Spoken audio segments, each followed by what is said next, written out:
Travels of the Ellis Arbor is an audio narrative set in the world of Bastion using 5e compatible characters. Tune in for episode 24, Etherium. Few things were left to occupy Darian and his crew. They had only to wait for the afternoon, when their meeting with a potential benefactor would occur. All they had to go on was the goodwill of their host and the ebbing and flowing of local proprietors flowing in and out of the mowing arms. After enjoying their fill of stew, both Nout and Morag headed for their respective rooms to sleep off a sizable food coma. Indigestion could only begin to describe the upset they each felt after devouring nearly 3 meals apiece. Carpathian stayed in his booth throughout most of the day, only rising to go out to his satchel of notes and spell components. Edward left Darian to his own devices after a little while. He collected the group's weapons, Darian's pistol and his own rifle, and began the routine maintenance. He created a small nook in the window of his dormitory and began to fuss over bits and baubles, polishing every component of the crew's gear. Ed was nothing if not meticulous. That left the captain to find a way to spend the remaining hours of the day. He didn't dare go far, less an opportunity to explore their local surroundings, and more a chance that he could be harried by brigands or worse. He could hold his own in a scuffle, but felt needlessly underprepared without his slicer pistol at his waist. Though the sanguinary gavel was more than enough weapon for the accomplished fighter, his sidearm made all the difference when dealing with multiple assailants. No, his time would be better spent at the inn.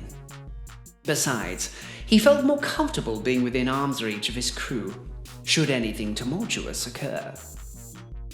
He knew better than to leave Carpathian unaccompanied within the hearth of a tavern.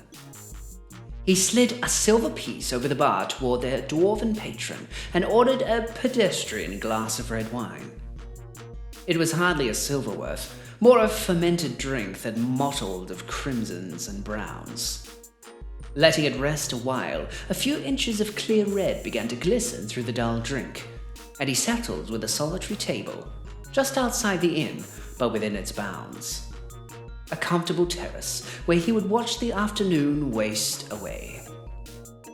As he always did, he drew the small glass canister that contained the Ellis Arbor from his pocket and propped it against a handful of objects that adorned his table. It rolled for a moment before settling in a worn nook, likely a place where tankards had been brashly drawn across it in an evening of hearty banter. He let the mid-morning light dance through the ship's sails, turning it every once in a while so the light would catch it just right. Every time the daylight hit the mast at a particular angle, a well of homesick feelings began to bubble within his hardened exterior. A feeling he both loved with a silent reverence and hated with a burning passion. And so moments of melancholy, brooding and calm washed over the entire crew as they relished in an opportunity for a proper and unfettered rest. The day grew long as merchant wagons, local militia, and simple travelers, as well as adventuring types, wandered down the road and toward the northern exterior.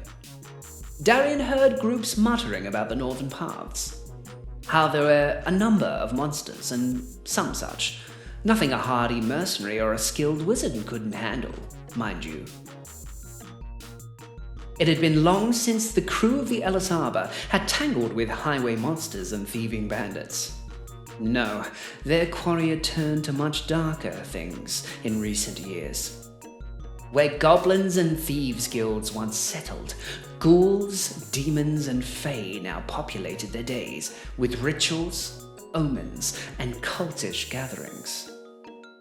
Though before the day had entirely wasted away, the crew were once again gathered to enjoy a fresh batch of stew for their evening meal. This time, fresh out of the kitchen, the broth was hearty and full of a myriad of flavors. As is often the case, tavern food is best enjoyed straight out of the pot, and not after it's had a moment to, well, stew. Long before the evening light began to creep above the horizon, the arms of the tavern swung freely to reveal a much more different patron from those the group had thus seen.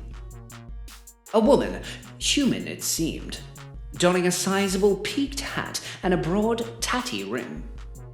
Despite its appearance, she wore the hat with such confidence and poise.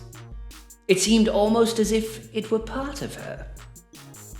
Brown hair, dappled with soft reds, curled behind her ears, and a round face, seemingly stuffed with what appeared to be a sweet pastry. She wore simple attire, one that evoked the study of arcana. A robe with a tight, cinched waist, and a large satchel that tied to her right hip. It pulled in some places, sagged in others, and didn't seem altogether the right size for her frame, but despite this, she wore her attire with such confidence and poise that none would ever question it. With a brandished hand, she threw open a tome onto the nearby booth, nearly sending the utensils flying across the tavern floor. With a flick of her wrist, she muttered a cantrip that seemed to halt the scattering of table objects before they fell. And with gumption, she yelled across the floor toward the barkeep, who had quickly come out from behind the kitchen door to greet her. "Bring us a stew, my balmy friend. Nice and hot, mind you. I've got a bit of reading and a lot of writing to do. Maybe a cup or two of your finest brew." It was strange. She seemed to speak in an almost musical cadence. Darian noted her accent, very similar to a range of fellows and felons they'd met within Varich. It seemed as if all humans spoke in such a tone, a far cry from his own lush, dulcet tones. "How goes it, Ralel? Busy day? You been keeping an eye out for any do-gooders to fetch me a bag of green?"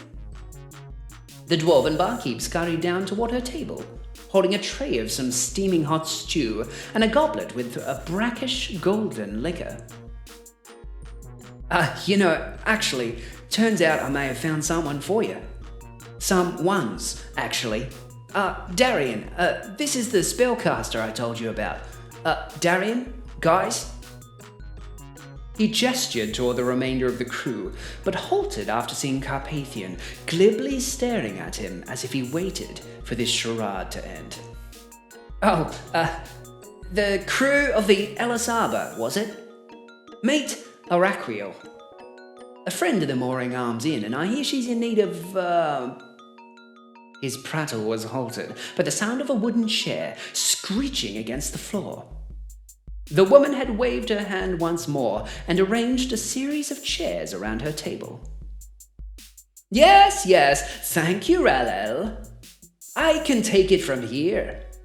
Come on, you lot, take a seat. I've got some work to share with you." And so Darian took the nearest seat next to the woman. She introduced herself, Araquiel, all the while speaking in that strange, rhythmic pattern. "Have any of you seen one of these?" She fumbled in her pouch and produced what appeared to be an emerald-colored crystal, lobbing it into Darian's lap. It had an odd dullness to it, but was significantly lighter than the captain had expected. "That is a rare material called Etherium. Not just any Etherium either. A refined kind whose aspect has been drawn toward green. We call it verd in the business. I need some. I need a lot, actually." She paused for a moment, waiting for the crew to respond. After a deafening silence, she continued. Look now, boys. A pretty girl like me can't go wandering through the Hemvala paths just looking for verd Etherium on her lonesome. However powerful I may be, I'm not dumb enough to stalk the caves by myself. Besides, I have too much research to do. I need you. You lot can fetch me 10 or so of these crystals. She paused again, and the crew turned to themselves for a moment. They're about to discuss their options before she interjected once more. How does 100 platinum apiece sound? You can keep whatever else you find. Nout almost fell out of his chair. His stunned collapse was coupled by nothing other than a shrill and excitable squeal. Are you kidding? How valuable is this stuff? Captain, surely we can take her up on this offer. We can find some old crystals in a pinch. The rest of the crew nodded in agreement, and Darian turned toward Araquiel with his signature confidence. Consider it done. We'll fetch you your Etherium. Give us a couple of days to plan for the journey, and we'll see what we can find. I trust we can reach you how we found you today. Oh, of course! I'm not too hard to find. Just whistle if you're in town or give old Raleigh a hoy. He'll send for me. Indeed. Well, consider us hired for your position, Miss Araquiel. Make sure you have the gold handy when we return. And a wash of tentative excitement ran through each member of the crew as they began to plan out their journey to the Hemvala paths. An excitement that proved all too distracting, that Darian had failed to notice that Edward had his eyes locked on the wizard the entire time. Hidden beneath his goggles, Edward's devil eye burned with a fierce and furious contempt. Travels of the Ellis Arbor is made possible by the generous support of our subscribers, followers, and most notably, our patrons. Thanks to all our Moon, Wedge, Crown, and Hex tier patrons for supporting us so far on this journey. Please subscribe, give a like or a comment, follow us on Twitter, and stay tuned for the next episode. Make sure you follow us here on YouTube, on Spotify, and on twitch.tv/lonomy. Don't forget, take care of each other.